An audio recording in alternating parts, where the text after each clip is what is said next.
Hi friends, today morning பாப்பாவுக்கு பச்சைப்பயிரும் உருளைக்கிழங்கும் தான் எடுத்திருக்கேன்.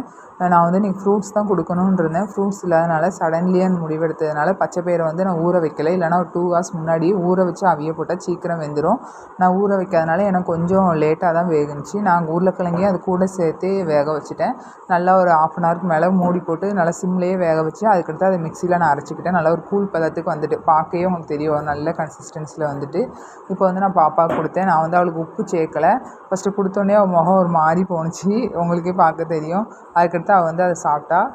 கொஞ்சம் அவங்க அண்ணன்களும் அவளை வந்து விளாட்டு காட்டிக்கிட்டே இருந்தாங்களா, அப்படியே அவங்கள பார்த்துட்டே அவளுக்கு அப்படியே ஊட்டி விட்டாச்சு. உருளைக்கிழங்கும் ரொம்ப நல்லது, பச்சைப்பயிரும் நல்லது. நம்ம இந்த செர்லாக்கா அதே மாதிரி பிள்ளைகளுக்கு ஊட்டுறத விட இந்த மாதிரி கொடுத்தா அது வந்து நல்ல ஹெல்த்தி ஃபுட்டாக இருக்கும். நம்மளே பார்த்து செஞ்சதாக இருக்கும். அவளும் நல்ல பிள்ளைங்களும் நல்லா விரும்பி சாப்பிடுவாங்க. இதில் வந்து புரதச்சத்து மாவுச்சத்துலாம் நல்லா அதிகமாக இருக்குது. அதனால் இந்த மாதிரி நீங்களும் உங்கள் குழந்தைங்களுக்கு கொடுங்க.